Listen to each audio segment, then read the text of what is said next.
Hello, hello. It's been super gloomy outside and I wanted to knit something for Christmas, like a small ornament, something quick and easy.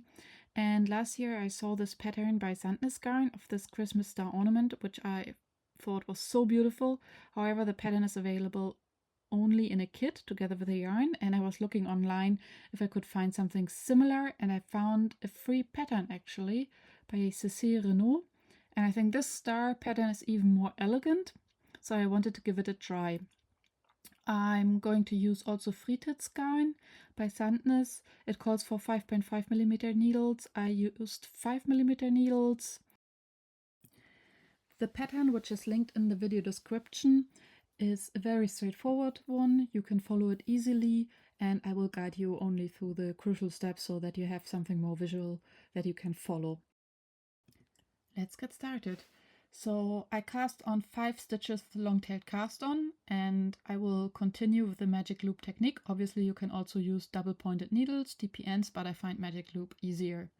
I divide my stitches onto both needles, 2 on the front needle, 3 on the back needle. And then you increase the stitches by knitting through the front leg of the stitch, leaving it on the needle, knitting through the back leg, and then you slip it off. And you do that for all 5 so that you end up with 10 new stitches. In the next row you just knit 1 row of 10, and then you can already see that you created something like a small circle. And then you start with right leaning increases. For that, according to the pattern, you knit once, and then you lift the yarn from between the stitches onto the left needle so that it goes from the bottom left to the top right, and you knit through the front leg. That's it. And you knit another stitch. You knit, you increase,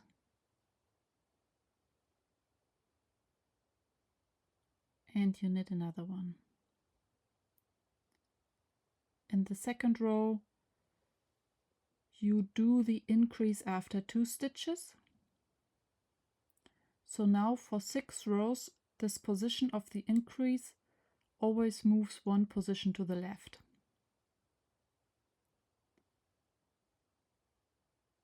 And in the third row, obviously, you do the increase after 3 stitches.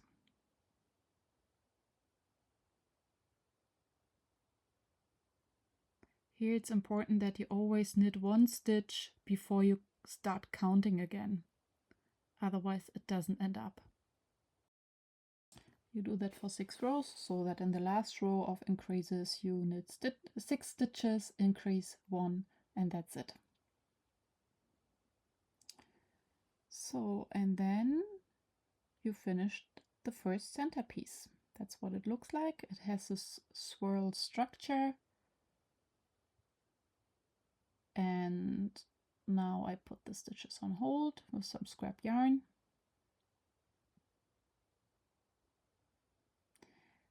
And now I will move the ends of the scrap yarn 4 stitches to the left.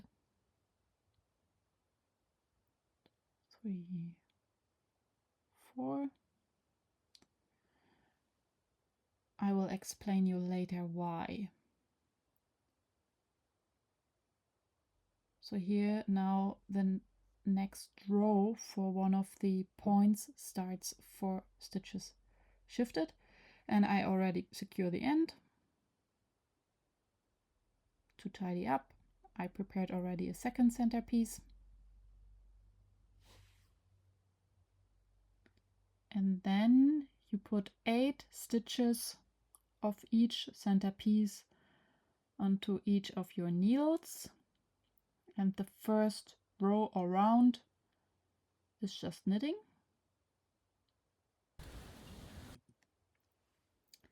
And then you start after 3 stitches with a left leaning decrease.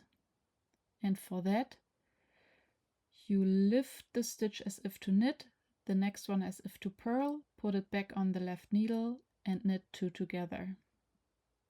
I repeat. You slip it off as if to knit, slip it off as if to purl, put it back on the left needle and knit those two together. You do that twice. And here you can already see that the pattern from the center flows into the point. And in the next round, you start with right leaning decreases, and that you do by simply knitting two together. I repeat, you just knit two together like a normal knit. Here you see that the pattern you creates such a curve, and in the last row you lift one stitch as if to knit two together, and lift it over the knitted stitch, so that you have one for each side left. So you are left with two stitches, and those are then secured by threading the yarn through those stitches.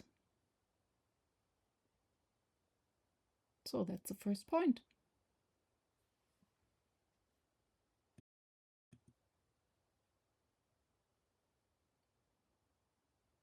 You put the next 16 stitches onto the needles to knit the second point. Always when I want to secure the end after finishing one point, I tried to slip it through this little hole which is created next to the point.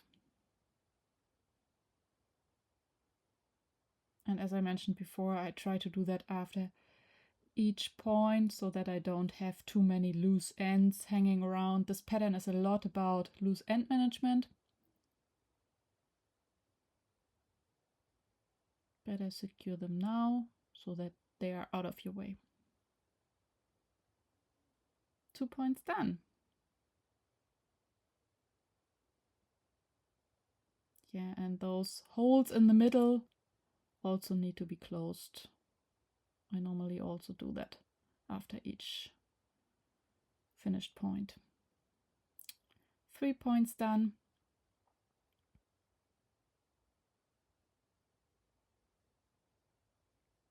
Let's close the holes so that it looks neat and tidy.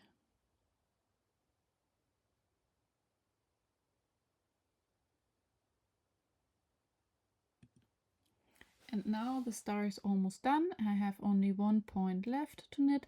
The pattern says you should start with the stuffing now. I think it's totally okay to do that after the last point, because the holes between the points are actually big enough. So I only leave one hole open. Here you can see that it's rather large. But before I do the stuffing, I take care of the little string on the top. You can obviously just use the yarn as it is, but I prefer to crochet this part because then it looks like something braided, and I think that's nicer. And then I block the star. I wash it and put it on the heater to dry. And once that is done, I stuff it with sheep's wool here because that's what I had at home. And yeah, I think it's nice to take something sustainable and natural. And yeah, the hole is big enough. Push it well into the points so that they don't stay floppy. And after that, I take the crochet hoop that everyone always carries in the pocket of their jeans.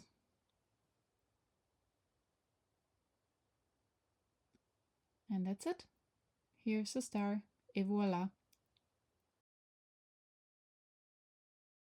If you hadn't shifted the 4 stitches of the last row of the round to the left, the pattern wouldn't have flown so nicely into the points. It would have flown into the corners between the points, which also wouldn't be the end of the world. That also looks totally fine. But yeah, it's meant to be like in the star on the right. Yes, and the blocking, let me show you the difference here. The left one isn't blocked, the right one is, so the left one still looks a bit more rough. And this is an example with a beige yarn, which I also think is super nice. So and now there is a decision whether to embroider or not. I decided to embroider the front because the pattern is still visible on the back of the star. And here I used Sandnes yarn Sunday. I held double, and obviously here you can just be creative and do as you like. I also used some light green by knitting for all of the merino and some glass beads. So let me show you my examples.